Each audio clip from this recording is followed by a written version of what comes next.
Good evening sa inyong lahat. Welcome to Investment University. As always, we are talking here about disruption, data analysis, and due diligence. Now, basically, the talk of tonight would be more on VeChain. VeChain is part of the cryptocurrency world. So, siguro naman meron kayo some sort of basics of how cryptocurrency work. Now, the news today about VeChain is that VeChain charts 20% weekly growth as Chinese talks, official talks usage post-epidemic. Now, ang VeChain po ay isang teknolohiya nasa cryptocurrency. Actually, nasa 28, 29 siya ranking ngayon kung titingnan natin. And this is supported by the people and the government of China. Ano ang relasyon yun dito? Makikita natin, the government is supporting the VeChain project and the people of China is also supporting this project. So makikita natin na China is number 2 world economic power, and if they support this product, okay, that is part of why this VeChain is bullish. So I will tell you na ang VeChain ay isa sa uh, crypto project na may long-term potential to be high up there in the chart. No, let's take a look today at the cryptocurrency world and how it is ngayon. No, for the first time again since 2019, no, nakita natin itong presyo na ito. Bitcoin, na number one cryptocurrency, is a product of blockchain. Therefore, Bitcoin is uh, blockchain 1.0, no? So blockchain 1.0, the product of which is Bitcoin. So it's 771,530. It has been steadily increasing over the past few months actually, no? So pero nakita natin ay more of a parabolic curve in this past few months, mga sometime like October, no? October, November, no? So, Ethereum, kung alam niyo yung basics ng Ethereum, this is a chain that runs on a smart contract, okay? Tether USD, the US dollar is the number one in terms of power, number one fiat money, and is a stable coin. Ibig sabihin, yung 48.51 peso dito, ito ay related to how we value the peso, okay, currently, no? Yung XRP, this is one of the favorite coin of mga financial institutions. Nasa 12 and 36 pesos siya, no? But let's go into the VeChain, no? Kung titingnan natin, ito yung tinitingnan natin the possibility na mag-shoot up na, no? 0.54 or 55 cents lang siya. The last days was about 50, 52, no? So, I think there are many developments na pwedeng mangyari sa VeChain, no? So, ano nga ba ang VeChain ulit?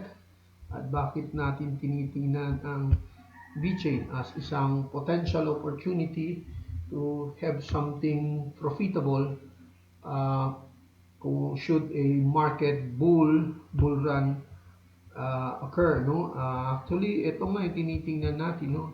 It will happen, and let's take a look at the fundamentals na bakit nga ito posible mangyari, no?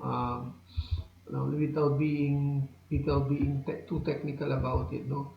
So, tingnan natin muna yung basics nito, no? VeChain is an enterprise-focused blockchain ecosystem. So, it builds an ecosystem. When you say an ecosystem, it has a population. The population is embodied by enterprise, no? So, big companies around the world, starting from China, from the big economic players of the world, are getting into their blockchain ecosystem. So they have their own blockchain, no, as compared to other cryptocurrency coins. Okay? Yung Bitcoin kasi is blockchain 1.0. Okay? So, less ang governance nito, no? And there is nothing much about the tokenomics of the Bitcoin. Basta 21 million supplies ito. Who owns Bitcoins? Walang structure, no? Whereas yung VeChain, it has its own blockchain, the blockchain X, no? Yun ang blockchain ni VeChain. No? Ethereum is also known as blockchain 2.0, 2.0 kasi para siyang Bitcoins, no? In terms of dominance din, no? Kaya lang these are more on the blockchain that are on smart contracts. Now the VeChain has its own blockchain which is a blockchain X, no? So which is supported by the people of Republic of China and its government. So enterprise focus blockchain ecosystem that aims to enhance supply chain management by connecting blockchain technology with real world through a comprehensive governance structure. That's what I'm talking about, the blockchain future nila. A robust economic model, and advanced Internet of Things integration. VeChain enables manufacturers, yung mga production, to assign products with unique identifiers on the platform, thereby allowing participants to track the movement and provenance of products in supply chain. So medyo mahirap intindihin yun, no? Ihihimayin ko para maintindihan ng common tao kung ano ba itong VeChain at anong importansya nito at anong oportunidad, bakit natin, okay, as an investor titingnan nito. First of all, it is under blockchain technology. It is under disruptive technology. Palagi kong sinasabi that when there is a disruptive technology, it creates new market. The blockchain is a new disruptive technology that created a lot of market. The same thing with other disruptive technology of a modern time. In keeping up with time, uh, what are these technology that we have right now, no, looking into this disruptive technology? Yung big data, yung A1, artificial intelligence, yung blockchain as a service, no, those are some of the disruptive technology that we have in modern times na nag-create ng new market, no? So, under siya sa blockchain technology. So, nandyan yung VeChain, nandyan yung Ethereum, nandyan yung Ripple, nandyan yung Bitcoins, and a lot of other coins nandyan, no? Ang gusto nito, no, yung blockchain nila ay kakaiba somehow sa pinaka-original blockchain ng Bitcoin, no? Because somehow it has a comprehensive governance structure, no? So semi-public ang labas ng blockchain nila. Unlike yung blockchain ng Bitcoin, it's more of public, no? Nobody, no government owns it. No specific person owns it. It was invented by an anonymous Satoshi Nakamoto, but he have no say as to how Bitcoin is being run. Kaya nga decentralized, no? Next, there is a robust economic model. So, meron din silang sa white paper na discuss itong tokenomics, and very advantageous ito sa mga investors, no? So, may mga reward systems, may mga ibang incentives and incentive plans sa mga big holders ng VeChain, no? So, ito ay part of their blockchain. It integrates yung advanced IoT. Ano po ba yung IoT? This is the Internet of Things.